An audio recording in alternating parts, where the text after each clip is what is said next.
Video को like करके आगे शेयर जरूर कर देना। अगर अल्लाह ने हैसियत दी है तो लो, वरना एक बात मैं आपको हमेशा बताता रहता हूं और आज भी बताता हूं, मोबाइल से हमारी इज्जत नहीं, कपड़ों से हमारी इज्जत नहीं, हमारी इज्जत जूतों चप्पलों से नहीं है, हमारी इज्जत अल्लाह और रसूल पर ईमान लाने की वजह से। वो जुमला आपने सुना होगा, फारूक आजम का बड़ा तारीखी जुमला है। जब फटे हुए मोजे और पेवनदार कपड़े पहनकर बैतुल मुकद्दस गए थे फारूक आजम, तो नौजवान साहबा ने कहा था कि आप क्या कर रहे हैं, तो आपने कंकर उठा के मारा था। कहा अभी अल्लाह के रसूल को पर्दा फरमाने चंद दिन नहीं गुजरे, तुम इतनी जल्दी दुनियादार हो गए। तुम ये समझते हो कपड़े सवारी और जूतों से हमें इज्जत मिली है? वल्लाह हमें जो इज्जत मिली है मोहम्मदुर रसूलुल्लाह की गुलामी की वजह से। हुजूर की सच्ची गुलामी करके देखो। तो नौजवानों से मेरी गुजारिश है, ये मोबाइल का शौक, ये बाइक का शौक, अच्छे कपड़ों का शौक, अगर अल्लाह ने दिया है तो पहनो, अगर नहीं है ना सब्र करो। पेवन वाला लिबास पहनना भी सुन्नत है। और एक बात आपको बताऊं, अपनी असलियत में रहो, क्योंकि असलियत और प्योरिटी जो होती है ना, उसका कभी लोग मजाक नहीं उड़ाते। बल्कि एक बात मैं आपको कहूं, किसी मजदूर के हाथ में आईफोन देखकर लोग कहते हैं देख अपनी औकात से बढ़ के काम कर रहे हैं। लेकिन अगर किसी करोड़पति के हाथ में नॉर्मल सा मोबाइल होगा ना 1500 का, तो लोग कहेंगे यार इतना बड़ा आदमी होकर इतना सादा जिंदगी। तो जो ग्राउंड रियलिटी की जो जिंदगी है ना, उस पर आओ और थोड़ा अपना माइंड सेट करो। आप यहूद नसारा और फिल्म और अदाकार और अदाकारा के अंदाज में सोचने की बजाय आप इस्लाम के लेवल पे सोचो कि हमने अपनी लाइफ, जिसको हम अपने बड़े बूढ़ों की जबान से सुना करते थे, आज मैं वो तकरीर में कहूं कि जितनी चादर है उतना ही पैर फैला।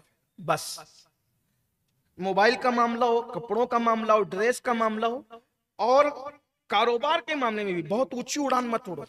जितना कमा सकते हो ना छोटे मोटे लेवल पे हलाल तौर पे कमाओ, अल्लाह तरक्की देगा।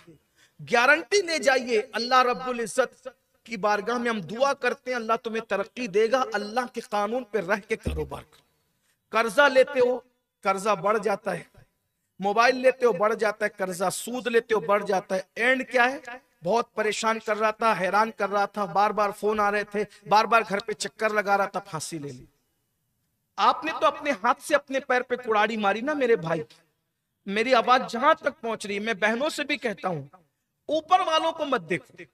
मैं बहुत नॉर्मल गुफ्तगू करने लगा हूं। फांसी और इस पर कंट्रोल के लिए, हालात पे कंट्रोल के लिए मेरी ये दिल की आवाज। ऊपर वालों को मत देखो, सपारी पहनने वाले को मत देखो, जींस पहनने वालों को मत देखो, अपनी हैसियत से ऊपर वाले, अपनी हैसियत से नीचे वाले को देखो। इसको देखो ना, ये बंदे को, और अल्लाह का शुक्र अदा करो भाई। साइकिल वाला बाइक वाले को ना देखे, साइकिल वाला पैदल वाले को देखे, पैदल वाला लंगड़े को देखे ना, लंगड़ा बिस्तर पे पड़े हुए को देखे। यानी दुनिया के मामले में ऊपर वाले को नहीं, नीचे वाले को देखना है। मेहनत करो, तरक्की करो। 8 घंटा मेहनत करने के बजाय 12 घंटा करो, 12 घंटा मेहनत करने के बजाय 15 घंटा करो। अगर आपको जीना है, मैं तो कहता हूं अच्छा मोबाइल होना चाहिए हमारे पास, अच्छे कपड़े होने चाहिए, अच्छी बाइक होनी चाहिए, अच्छा घर होना चाहिए, इसलिए कि इस्लाम मना नहीं करता। फिर दुनिया हसना कहा ना, फिर उसके बाद वफिल आखिरत हसना कहा। तो हमारे यहां तो सब होना चाहिए, होना चाहिए, लेकिन कर्जे से नहीं होना चाहिए। अगर आप कर्जे पे कंट्रोल कर लेते हैं तो आपकी बेचैनियों को कंट्रोल किया जा सकता है। और यूं भी कर्ज, बेजा कर्ज लेना बेबरकती का पेश खेमा है। सूफिया अपने मुरीदों को इस शर्त पे मुरीद करते थे कि तू कर्ज नहीं लेगा। आपको मैं ये चैलेंज के साथ कहता हूं, हदीस और सीरत का तालिब इल्म होने के एतबार से, मुझे कोई ये बात रसूलुल्लाह की सीरत में दिखा दे कि अल्लाह के रसूल सल्लल्लाहु अलैहि वसल्लम ने अपनी जात के लिए कहीं कर्जा लिया हो। अपनी जात के लिए बात कर रहा हूं, हुजूर अलैहिस्सलाम। यहां तो मालेगांव में एक मसल मशहूर है ना कि अगर उधारे में हाथी मिलता है ना, हाथी बोलूं तो थोड़ा अच्छा नहीं लगेगा, जैसी मसल वैसी बात। अगर उधारे में हत्ती मिलता है ना तो हत्ती खरीदो, फिर चारा खिलाने के लिए फटीचर बन के फिरते रहो। ये है उधार पे कंट्रोल करो। उधार नहुसत लाता है, बेजा। हाँ, अगर वाकई भूख इतनी बढ़ गई कि जान पे बनाई तो उधार लेने की इजाजत है। तकवे के बहुत करीब है उधार से बचना। मेरे भाई, रसूलुल्लाह के घर में एक हदीस जो बहुत मशहूर है, 40 दिन तक के फाका होता। कभी सिद्दीक अकबर को भी नहीं पता चलता कि रसूलुल्लाह के घर में 40 दिन तक चूल्हा नहीं जला। उम्मुल मोमिनीन से पूछा गया कि वो 40 दिन तुम खाते क्या थे जब चूल्हा नहीं जलता? तो कालत अस्वदैन, दो काली चीजों, एक खजूर खाते थे, पानी पीते थे, जिंदगी गुजार। ऐसे गुलामों को भी खबर नहीं होने देते थे। एक बात आपको कहूं, अपने गमों को, अपनी मुसीबतों को, अपनी परेशानियों को अपने दिल में रखना सीखो। मैं बहुत अब कीमती बातें करने लगा हूं, ये शायद किताबों में नहीं मिलेगी, ये सिर्फ सूफिया के कदमों में बैठ के जो हमने सीखी है ना, अब मैं वो राज आपके सामने शेयर करने लगा हूं मुसीबतों से बचने के लिए। अपने गमों को दूसरों से कहने से बचो। गम सिर्फ दो लोगों को कहे जा सकते। तवज्जो, गम दो लोगों को, या तो तबीब को कहो या तो हबीब को कहो। तबीब और हबीब के सिवा अपने गम किसी को न कहो। अब तवज्जो करना, बहुत कीमती बातों की तरफ हम आ रहे हैं और बारान रहमत का नुज़ूल भी हो रहा है। हमने अल्लाह से अर्जी की थी कि मौला तीनों दिन खैर से गुजार देना, तीसरे दिन का एंड है।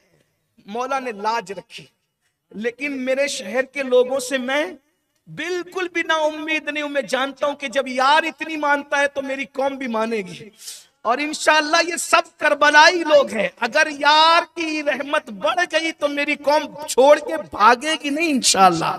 मेरी बात पूरी होगी ना इंशाअल्लाह।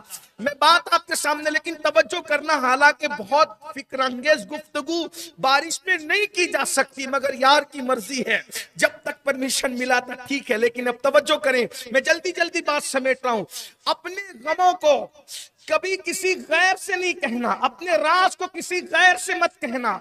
अगर गैर सौतेला भाई भी हो तो उससे मत कहना, नबी का बेटा भी हो तो उससे मत कहना, इसलिए कि राज की बात अगर गैर से कह दो और वो गैर नबी का बेटा भी हो तो यूसुफ जैसे मासूम को पिटाई खा करके कुएं में गिरा दिया जाता है।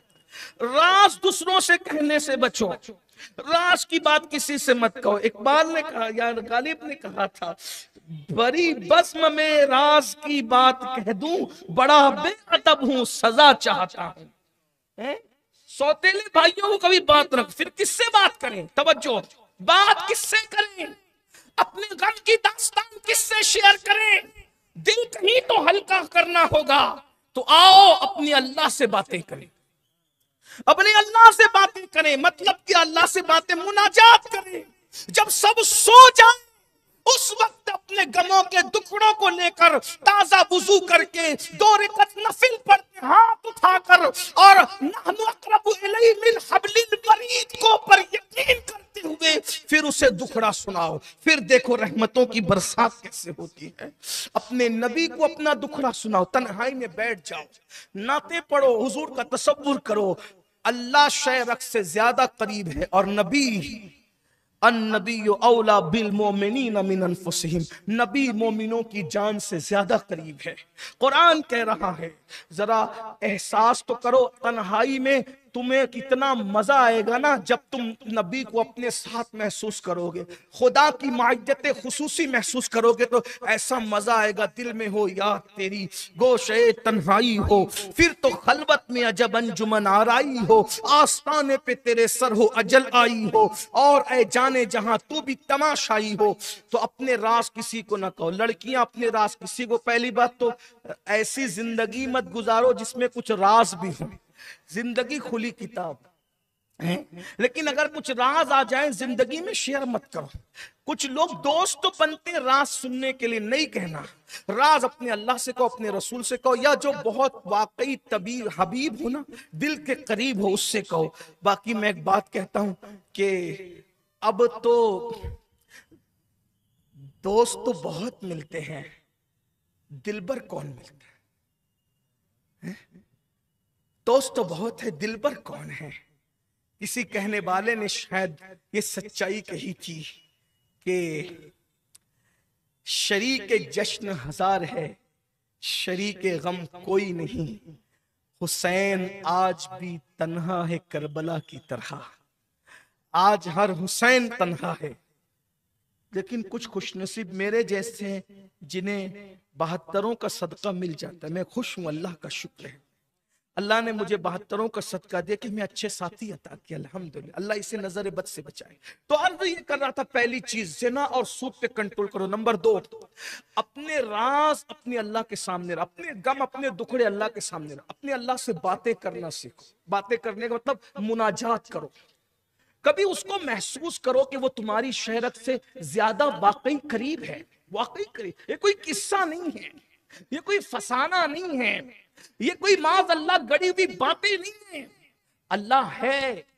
वीडियो अगर अच्छी लगी हो तो लाइक करके आगे शेयर ज़रूर कर देना। अल्लाह हाफिज़।